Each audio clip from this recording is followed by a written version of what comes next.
they brought me, the way they said hi and introduced themselves and told me about how much they're going to love Ollie and how much they're going to do everything possible for him, brought me a certain sense of maybe calm, or it helped me tone down from the high adrenaline that was running in me. I remember it was Sarah, Lauren, John, and Doctor, and I immediately looked at them as like they were equally important to the team that was taking care of my wife.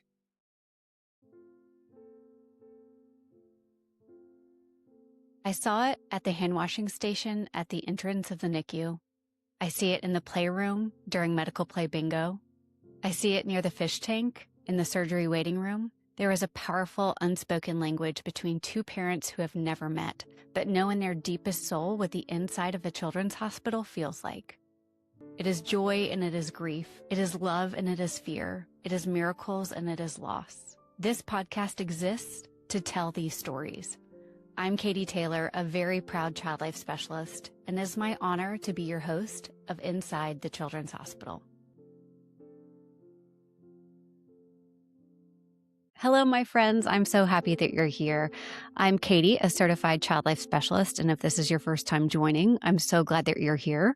This podcast is designed to help parents and families feel more prepared and able to advocate for their child through healthcare experiences. Today, I get to talk with Dad, Jared. He is a dad of 2, and his younger son, Ollie, was born at 25 weeks and 6 days and spent 90 NICU.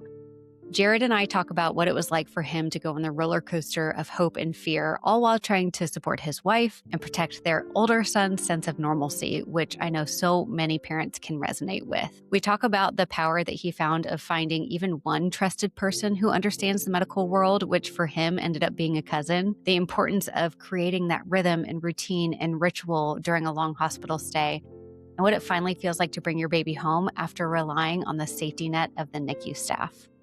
This conversation is especially meaningful for dads, partners, spouses, or anyone who has felt the pressure to stay strong while quietly feeling like you might be falling apart. Jared's story is just so honest and tender, and I can't wait for you to hear about how he incorporated surfing into some of his coping during the long hospitalization.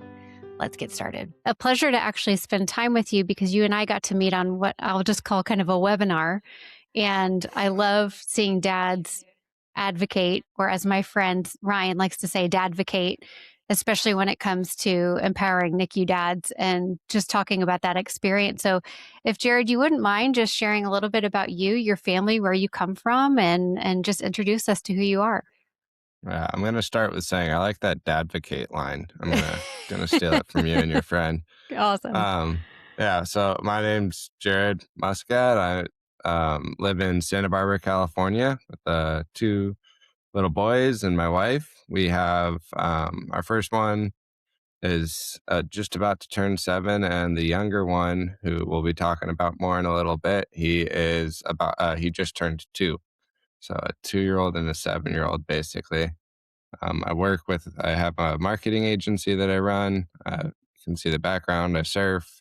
Hidden in the background is all my older son's baseball gear, because they love baseball, and we have draft night tonight. So my mind's been running around on getting ready for another fun season of coaching a bunch of little kids.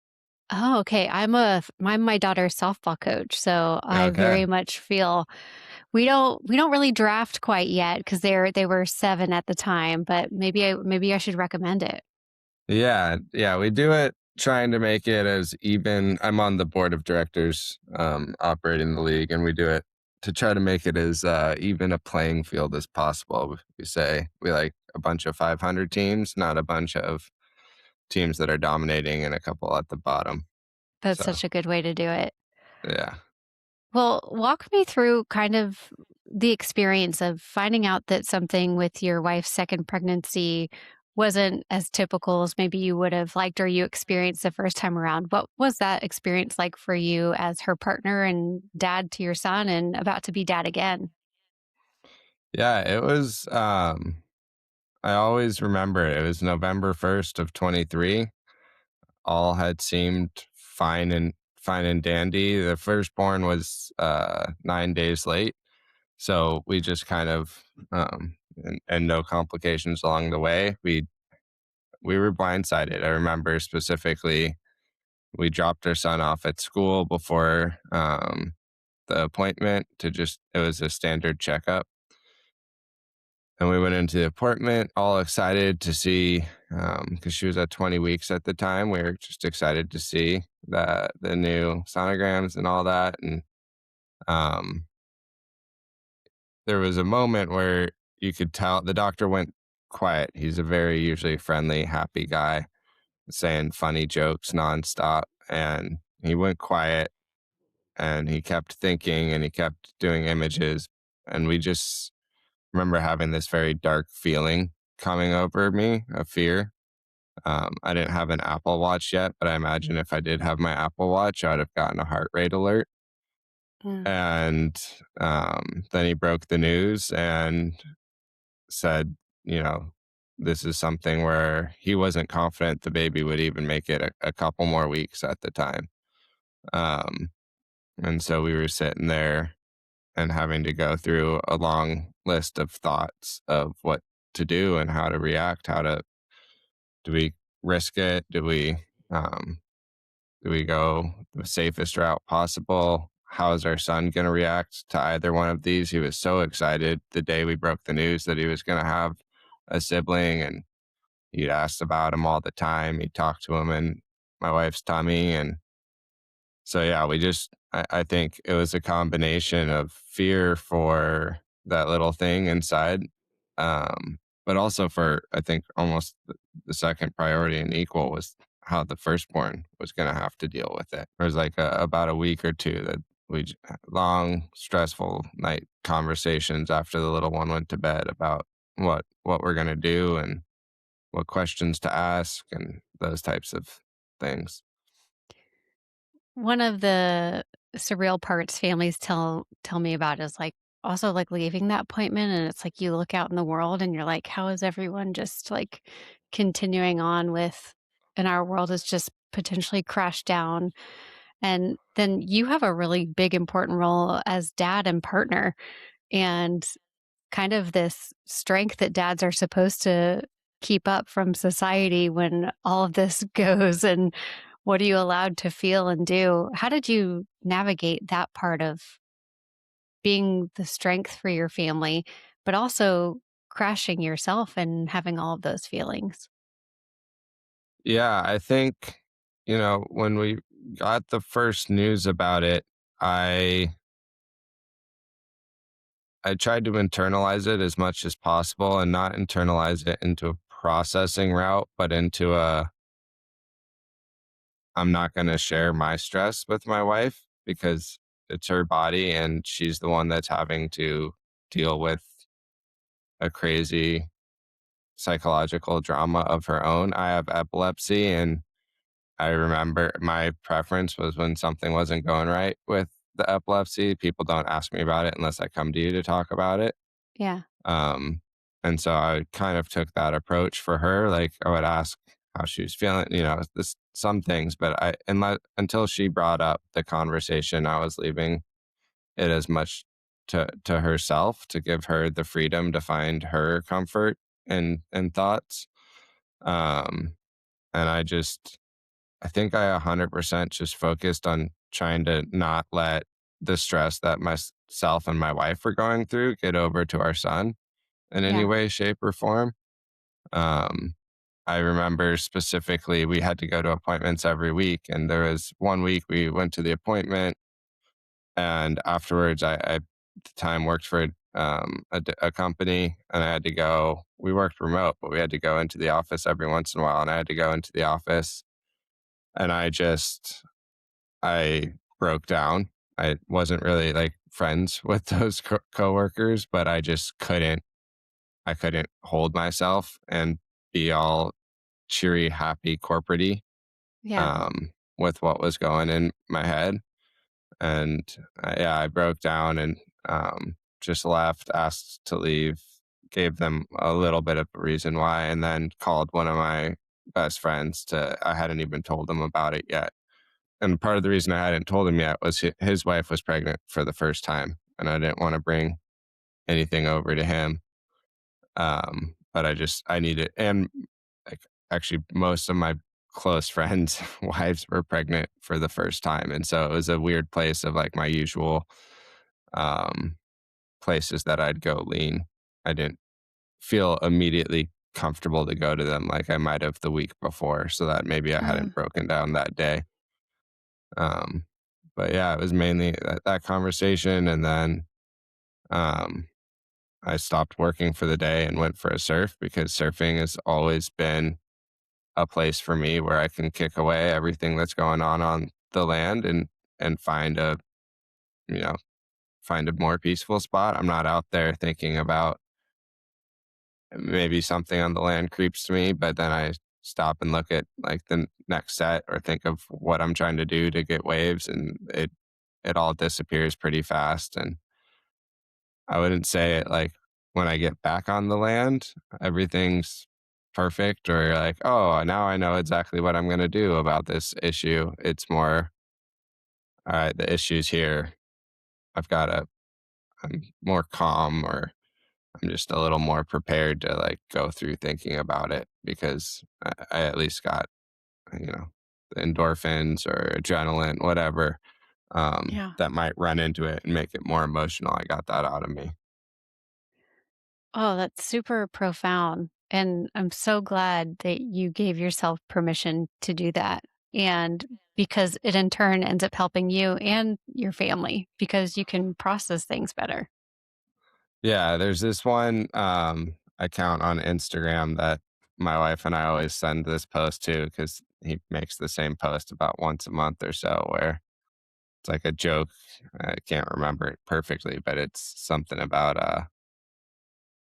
I use the excuse I'm a better person when I go surf, and we send it. It's a joke, but it is also a very true thing. There's been times, and we'll go through it later when we talk about the actual NICU experience, where I don't get to exactly go surf as long as I want to, or where I want to, or as much in a week because of work, coaching baseball, whatever else might be going on in life. But there is something very true to if I can go sneak out and get some amount of time out there, I am 99.9% of the time better than I would be if I hadn't surfed in a day or two.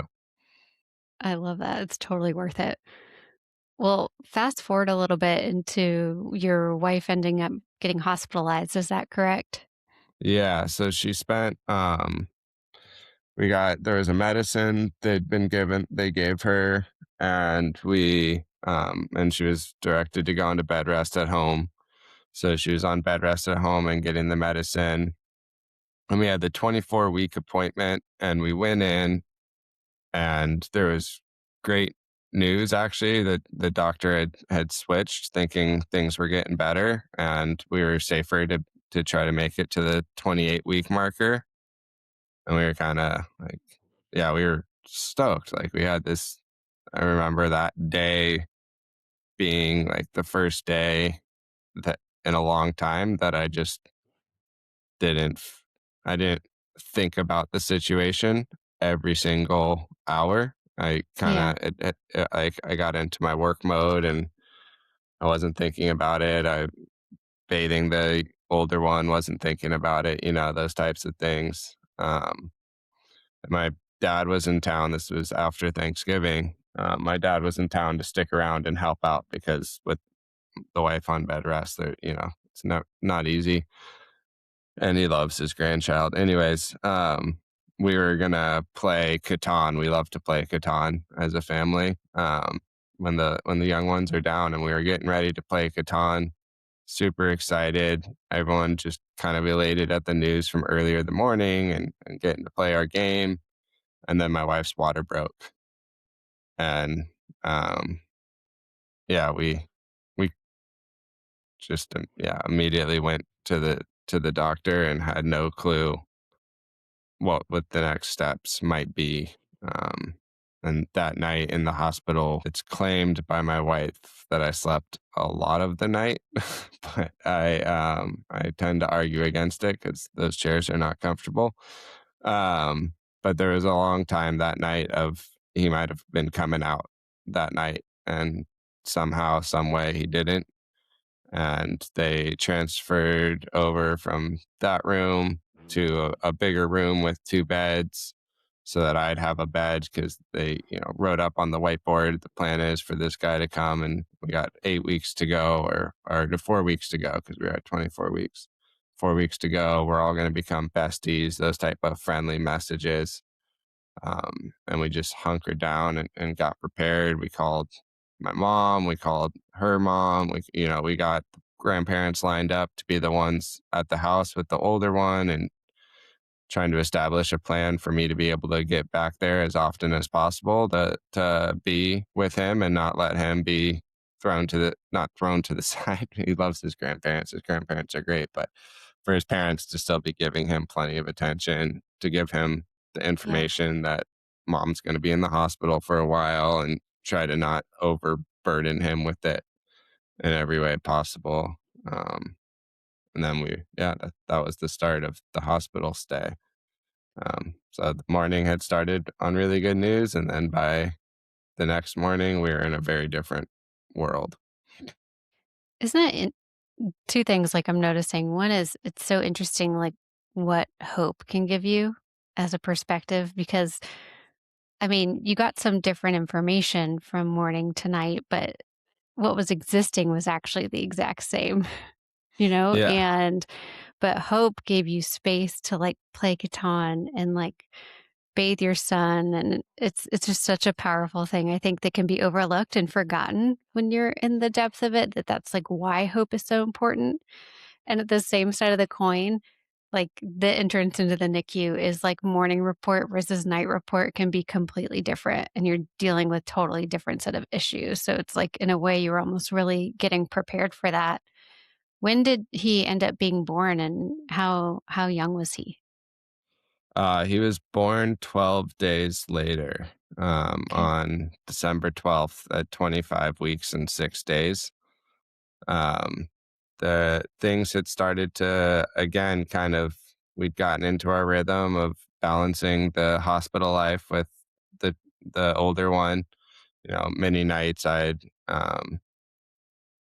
go to bed with my wife and then wake up circa 3 or 4 a.m. to come back home and sneak in bed with the firstborn. And so he'd wake up next to his dad and have dad with him for breakfast and taking him to school. And then go from there back to the hospital after I drop him off and work at the hospital through the day. Um, 'Cause I worked remote, so that wasn't too hard. And I mean, I was working. My wife she's as strong as I may have been, she's 10 times stronger. That's probably even an underestimate. She was working all the way through this. She even, for the first, we'd gotten her a little like desk that she could use in the bed, and she was in meetings and doing her thing. It Oh my was like, goodness. and I think for her, that was kind of her source of a place to try and forget about everything at the time, maybe. And Yeah. yeah, so we'd gotten into the rhythm. It was a Sunday night, and I was planning to just actually go home a little earlier that night because I was relatively worn down. And so I did, went to bed with the little one. He, was all happy. And then I woke up to a call at about 2 a.m., and she'd started having contractions. And so woke up my mom-in-law, who was with us at the time. She took my place in bed with the little one, and then I drove to the hospital. Um, by that time, they'd actually started to calm down over the course of the day. They went away. Um, and so we were feeling pretty good again. We were thinking, kind of try to do a similar thing to go again. We were so concentrated throughout the time on trying to not let the burden fall anywhere onto our firstborn. His name's Atlas. I'll just start saying it because it's a better phrase than firstborn. Um, and I was getting ready to leave, and then she started having minor contractions and really far apart. but enough that I just had this sense that I didn't have a sense, I don't think, that Ollie was going to be born, but I had this, like, I couldn't leave her while she was going through bits of pain here and there. Mm. This was the second one. I already know there's nothing, um, at least I was good at saying in the middle of labor to help ease pain or anything like that. But Yeah. I also couldn't not be there when my wife is in true pain. And so I stuck around, and it was around midnight or so that it had gotten to the point where the baby was on the way. And um, that was, the firstborn being, when your firstborn is born, it's a pretty surreal experience going through it all for the first time. When the second one was born in this way over the 6-week journey we'd been going through, it was a different level of nerves and adrenaline and Mm. hope and fear that was all Yeah. running through me. And I did,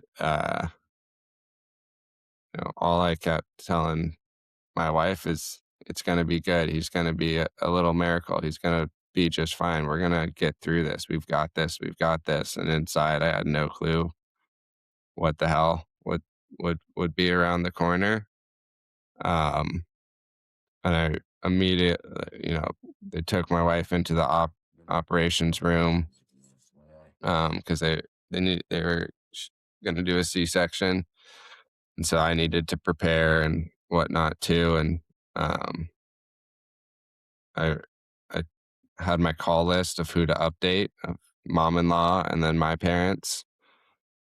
So I got that taken care of, and then it hit me out of nowhere, this idea to send a text message to my cousin who's a NICU nurse.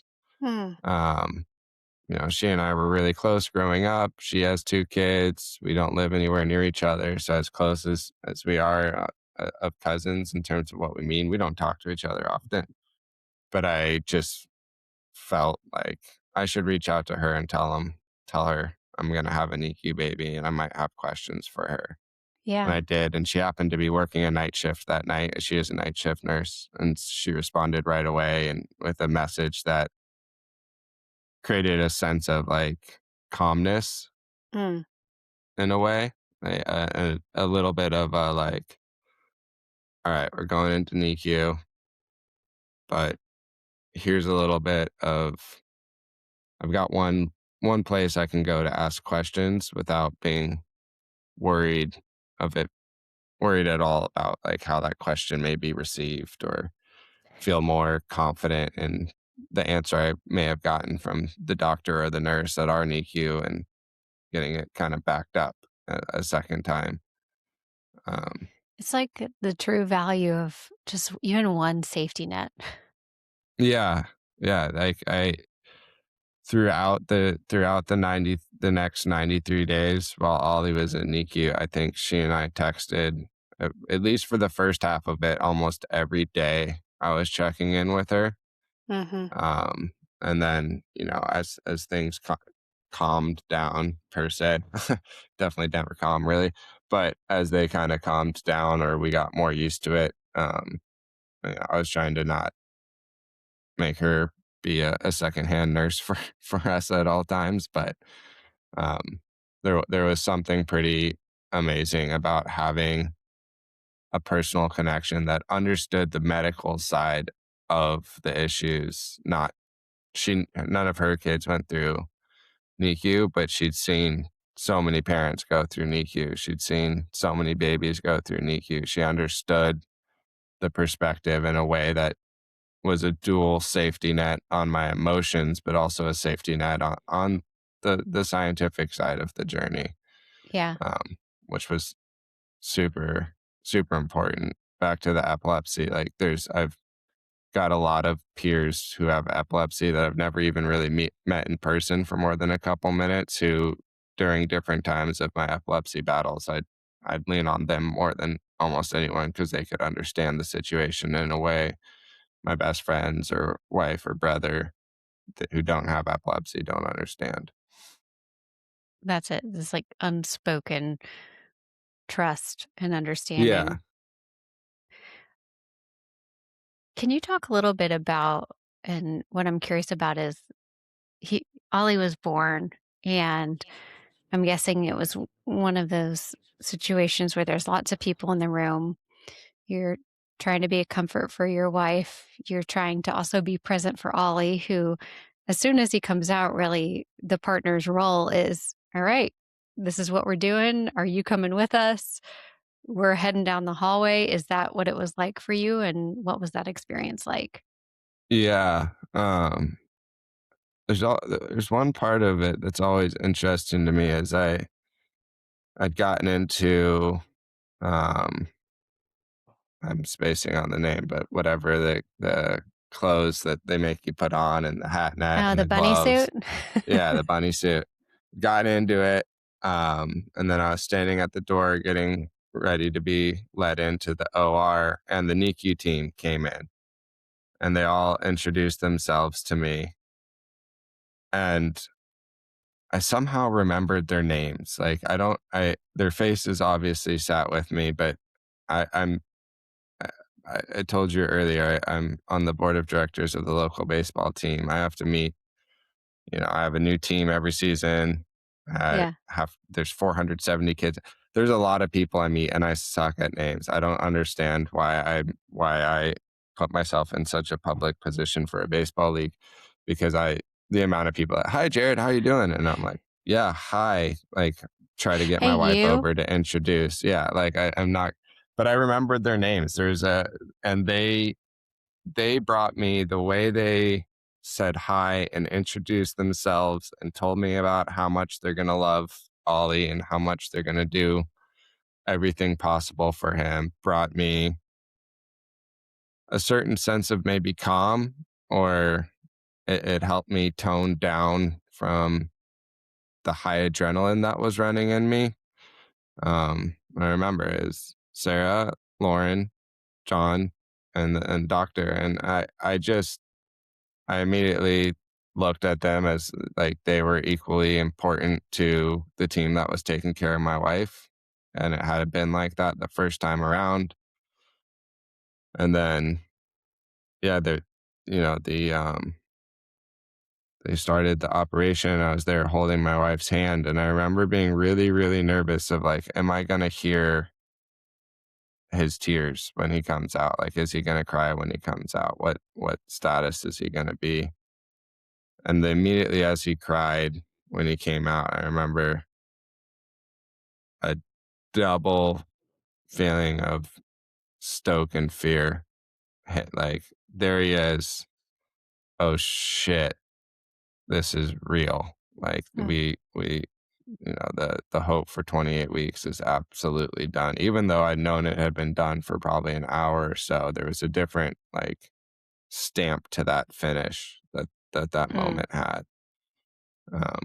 And then walking over and seeing him and just being so shocked at a baby being that size. He was 1 pound, 14 ounces, 12 inches when he was born. And I'm holding his hand for a quick moment, talking to him, seeing him try to breathe on his own, them giving relatively good reports here and there, but just it was such a crazy difference of meeting my son compared to the first one. But mm. um and I didn't want to tell my wife how small he felt or anything like that. I just wanted it to be, he's here. The good news, he held my hand when I put my finger, or held my Uh, finger when I put it there. He was trying to breathe and doing a decent job on his own before they put the CPAP on, like those yeah, types of things. yeah. Because she'd gone through so much, and she was in a tough emotional state, though, having to feel what she was forced to go through. Mm.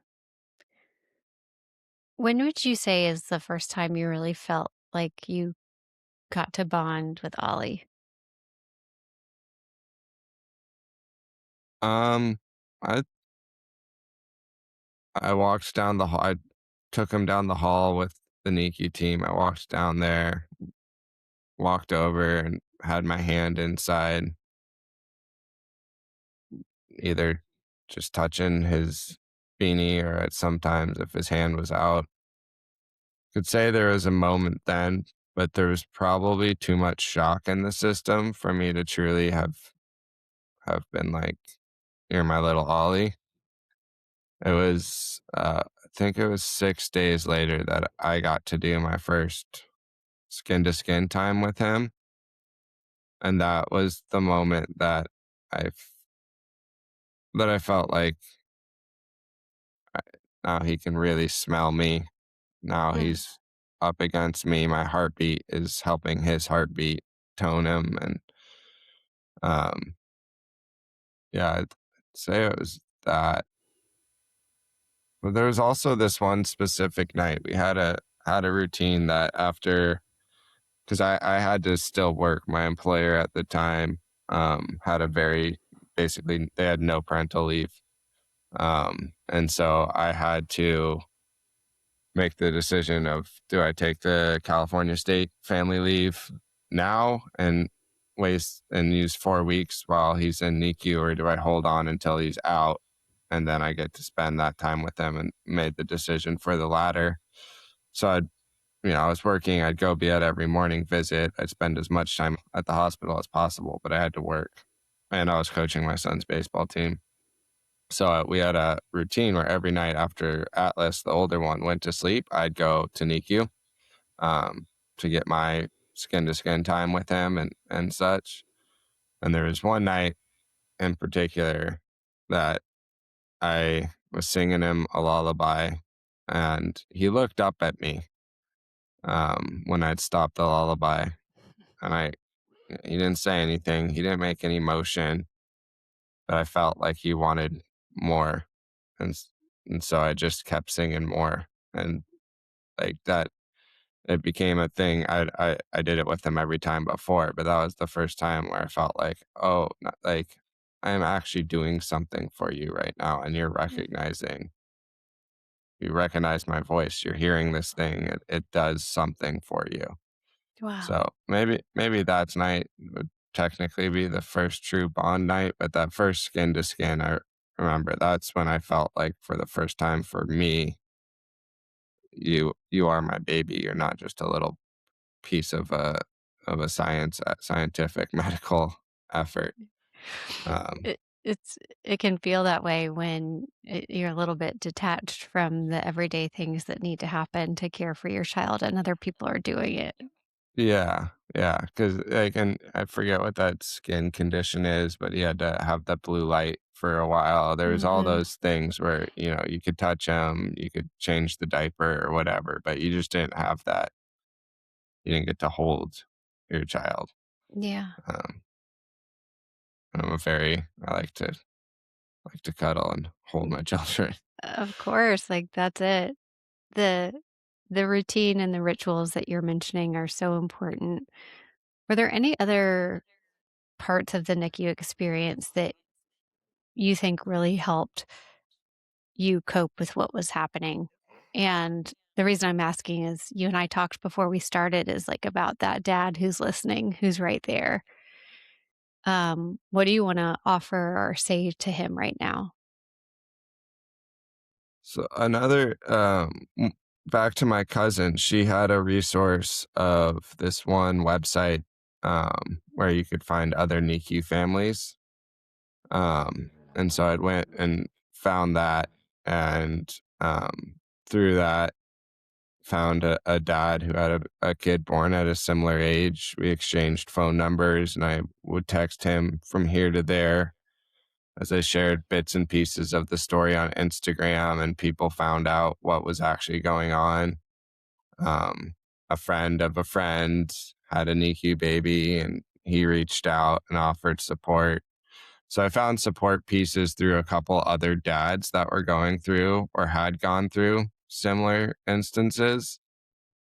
And just talking to them, we wouldn't talk about, oh, his CPAP is this, and he's only had Yeah. this. Like we didn't, we didn't talk about the details of the medical side of it. We just talked about the first one I mentioned was the one that said the most important thing you need to do for yourself is create a rhythm to your days, create rituals. And so, figure out what it is, figure out how you can get your time with him, how you can give your time to the older one, how you can give your time to the wife, how you can go surf. Like you have to take care of yourself, and really that one lives on a schedule, unlike your first one, probably. Um, Mm. and so do what you can to create a schedule around him that feeds you all. And so that's how we got into the certain scheduled living life of every night at 8 o'clock. I was arriving at NICU, and that that that had just it kept creating better effects. Like I knew everyone on the night team. The night team, we all knew each other by name. We started following each other on social media and had each other's phone numbers by the end of it. Like they babysat for him. Santa Yeah. Barbara is a very small town. We see each other all the time. A decent amount of them, their kids go to the same school as mine. And so it created like, the us having a schedule for being there every morning before rounds, for bringing a set of donuts and mushroom coffee every week for the night crew. All these things turned it into a small little community for us. Yeah.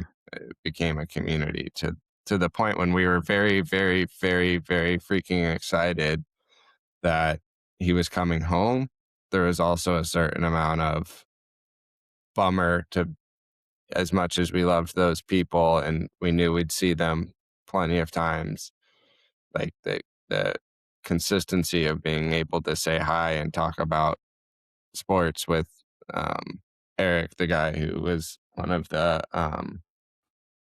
breathing and spacing, but Respiratory therapist. respiratory As soon therapists. as you Yeah. said one of those guys, I was like, I know Eric. Respiratory I know therapist. that type. Yeah. Yeah. Yeah. There's plenty of nights where Ollie was well past needing any respiratory help, and he'd come over and say hi, and he'd sit, bring a chair next to me, and we'd just talk. Like, Yeah. a- as much as there'd be anxiety when I walked through the door, and as I had my notepad getting ready to take notes from rounds, or texting my cousin about, oh, what do you think about this? Like, how's this question? Can you help me better phrase? There was never a lack of anxiety, but it kind of became more confined to only when at NICU and in the moments before news or while watching the monitor. But the rest of the NICU setting had become a community where I felt very supported, connected, and comfortable to be me as I felt to be. If we're skipping so much and I want to know so many more stories about the NICU, but in speaking about like the transition home and the new rhythm that comes that's really, really way harder to find. The NICU nurses make it look so easy. Yeah, we just eat every 2.5 to 3 hours or whatever that is, and it's no big deal. And Yeah, then you get home and you're like, how did they do that? Magic. 100%. Like, one of, and I've said this to other new NICU dads through the journey and whatnot, but um, when it comes home, you're gonna like, as much as you love those nurses while they're taking care of your baby, you're gonna love them more when they get back because you have world class babysitters. Like they love your child like no other. Like, when it's the 3 a.m. time for changing a diaper and getting the formula or the bottle, so you try to get your wife to sleep for more than 2.5 hours, you're like, oh man, I wouldn't be too bummed if I could go drop them off at NICU right now. Yeah. It was quite a road. Like we've gotten used to, we raised one, we had we understood schedules, but they're so different whether or not using NICU baby. I hear most siblings are very different as far as who's a good sleeper, who's awful at sleeping, who throws up, who doesn't. Yeah. But yeah, um it was very different. I'd say the biggest difference was keeping a schedule was difficult because of the older one having his life. And, like we, at 9 o'clock, the 9 a.m. feed, like one of us had to not go drop off at school, or there's like all those different things. But the biggest thing was just that safety belt of, even though I at that point I'd hated looking at monitors and seeing all the little things prodded on him. There's a part of me that like wished we could have it at home to use whenever we felt slightly nervous about it. Like Right. there was one night specifically, he was taking forever to go to sleep, and he'd thrown up on me a couple times already, and I just was in a state of like, is everything okay? I don't know if he's doing just fine. Like Yeah. that poop looked a little, like Yeah. going through like wishing that someone medical could be next to me to give me a thumbs up before I like, Mm, you know, got mm, got too nervous. He was fine. That was just, but it was I was more nervous learning how to take care of him at home than I was learning how to take care of number one. yeah. I'm going to ask you a really tough question as we start to Yeah. close here. It's going to be really hard. Okay. What are some of your favorite parts of being Ollie's dad? Just about every day I look at him and think of how far he's come. Um, I there's something about when he's reached a new milestone of just feeling so fortunate that he has done that. Um, and like last night his brother and him love to use me as a playground, jump on me, start tickle fights, all those things. But one thing, for whatever reason, my older one never really turned me into his horse or anything like that. Last night he pulled it out of the blue, and then Ollie followed suit because Ollie reveres Atlas in a way that is remarkable. Like Atlas could fall over and he'd want to fall over because Atlas Yeah. did it. And so he got on my back and he followed directions for how to be safe up there, and just walking around with him, or crawling around with him on my back. I was the whole time thinking, and like I could feel this big body up there and talking up a storm, all that. And I was just like, there was a day and time where I had to have two people transport you over to me. Hmm. And here I am, relatively stress free, just roughhousing with you and letting you try to expand your horizons. And there's moments like that that happen, I'd say just about every day, where it's just a big moment of like, the fact that we're here right now is an amazing, amazing thing. Hmm. And that's not to say I don't like my older one, Atlas, he's reads at a third grade level. He's an incredible baseball player. He's super nice. There's so much about him that I'm so proud of on the daily basis. But there's a slight difference to seeing him do it, and I feel it's unfair to say this, but expecting it because of who he's been his whole life, Mm, versus hmm. seeing the younger one find a way to excel, seeing Ollie find a way to excel and being like, you did that after you were born at 1 pound, 14 ounces. Like Yeah. absolutely nothing's gonna stop you. Like when you're stubborn with me, I'm almost okay with it because you had to be stubborn to be alive. Like Yeah. there, which might not be fair, or it might be bad for me in the future to be like that accepting of his strong will. But it's definitely, I look at those types of things in a different way. And there's also a certain personal relatability to it from being someone who has had a 10-day coma, brain surgery, hundreds of seizures, where Hmm. whenever I'm down on myself, I usually try to go think of that and be like, all right, you're doing actually pretty good, all For things sure. considered. Um, so when I see him doing what he does, despite all he was up against, I'm like, yeah, like we're buddies like that. We both can fight. Like we're fighters. I love So it. yeah. It's a pretty remarkable family. Yeah, we've all been through a pretty solid We all have good medical histories. I don't think insurance companies, they definitely don't like They us. don't want to see you coming. No, yeah, they're yeah, bad Muscats on that front, but um, Well, good outside of that, I'd say.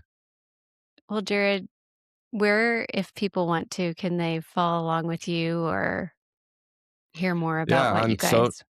social media, and like all the social media and Substack, Jared A. Muscat is my account, and you can find me. Um, I don't post as often as I used to because of work, but I try to do it.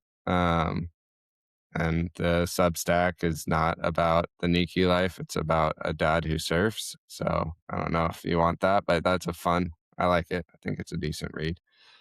Um, but yeah, you go find me on whichever one you use and reach out, and I'm more than happy to connect and try to be a support beam for you.